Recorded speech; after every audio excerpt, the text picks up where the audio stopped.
आंदोलनकर्ते मनोज सरांगे पाटील आरक्षणाची आर या पारची लढाई लढण्यासाठी थेट मुंबईत येऊन धडकलेत।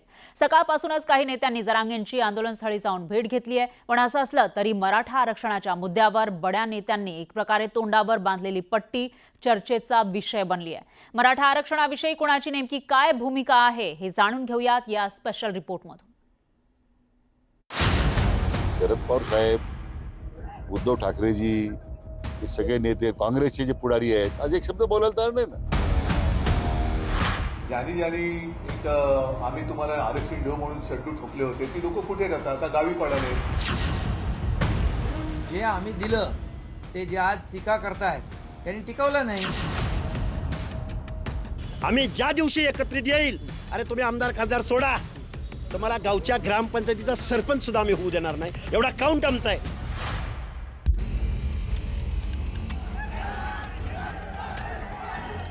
मनोज जरांगे पाटील आणि त्यांचे समर्थक मुंबईत धडकलेत। आरक्षण घेतल्याशिवाय माघार नाही अशी भूमिका आंदोलनकर्त्यांची आहे। तर सरकार या आंदोलनावरती तोडगा कसा काढणार याची उत्सुकता प्रत्येकालाच आहे। पण याच सोबत आणखी एका गोष्टीची चर्चा रंगतीये, ती म्हणजे मराठा आरक्षणाच्या मुद्द्यावरनं नेत्यांनी साधलेल्या चुप्पीची। सत्ताधारी असोत किंवा विरोधक, मराठा आरक्षणाच्या मागणीवरती थेट भाष्य करणारे नेते अगदी हाताच्या बोटावर मोजण्याइतपतच आहेत। त्यामुळे बड्या नेत्यांनी या विषयावरती साधलेल्या मौनामागचा अर्थ जो तो आपापल्या परीनं शोधतोय। पण गुरुवारी मराठा आरक्षण उपसमितीचे अध्यक्ष राधाकृष्ण विखे पाटलांनी त्याला तोंड फोडलं। शरद पवार साहेब, उद्धव ठाकरेजी, हे सगळे नेते, काँग्रेसचे जे पुढारी आहेत, आज एक शब्द बोलायला तयार नाही ना। त्या पक्षाने भूमिका जाहीरपणे मांडली पाहिजे की आम्ही आरक्षण या पद्धतीने द्यायला आम्ही देऊ, आरक्षण या पद्धतीने दिल्यास आमचा पाठिंबा राहील, काहीतरी बोला ना। मला वाटतं सगळेजण चुप्पी साधून आहेत आणि त्यातून म्हणजे ज्यांच्या सत्तेमध्ये असताना ज्यांच्यावर दायित्व होतं ते निभावलं नाही आणि आज मात्र सोयीप्रमाणे त्यांनी गप्प बसण्याची भूमिका घेतलेली आहे। मनोज जरांगेंनी 2023 सालापासून मराठा आरक्षणासाठी एकूण 8 आंदोलनं केली आहेत। तेव्हा राज्याचं नेतृत्व एकनाथ शिंदेंच्या हातात होतं।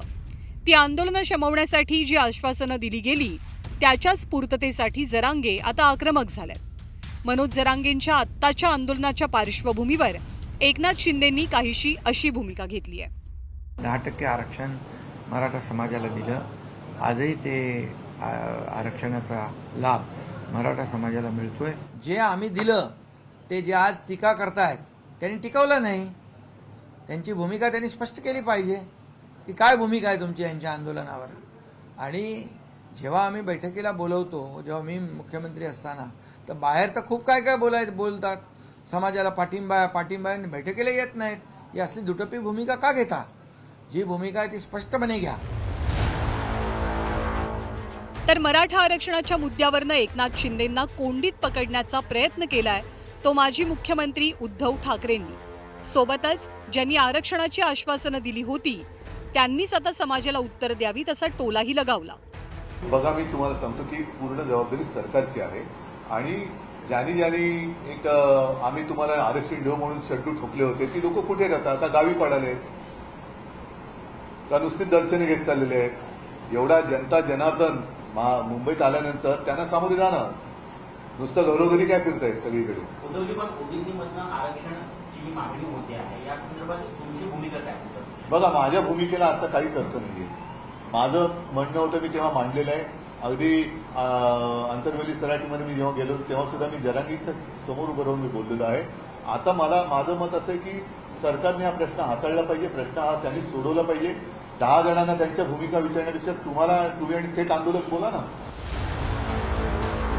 एकीकडे मराठा आरक्षणाच्या मुद्द्यावरनं सर्वपक्षीय नेत्यांनी सावध भूमिका घेतलेली असताना ओबीसी आंदोलनकर्ते लक्ष्मण हाके मात्र कमालीचे आक्रमक झाले।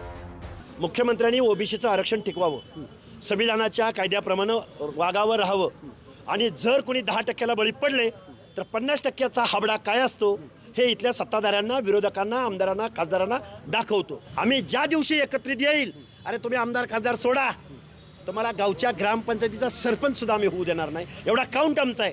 आमचा काही से आहे। उद्धवजी ठाकरे साहेब, शरद पवार साहेब, राहुल गांधी साहेब, देवेंद्र फडणवीस साहेब, आमचा काहीतरी सीए आहे. आम्ही ओरडतोय, बोंबलतोय महाराष्ट्रामध्ये. मराठा आरक्षणाचा विषय आजवर महाराष्ट्रात राजकीय आणि सामाजिक दृष्ट्या संवेदनशील विषय राहिलाय. त्यामुळे आत्ताच्या टप्प्यावर सरकार या आरक्षणाबद्दल कोणती भूमिका घेणार हे पाहावं लागेल. मात्र या आंदोलनामुळे सरकारची कोंडी होण्याची शक्यता नाकारता येत नाही. Bureau report, news 18 Lokmat.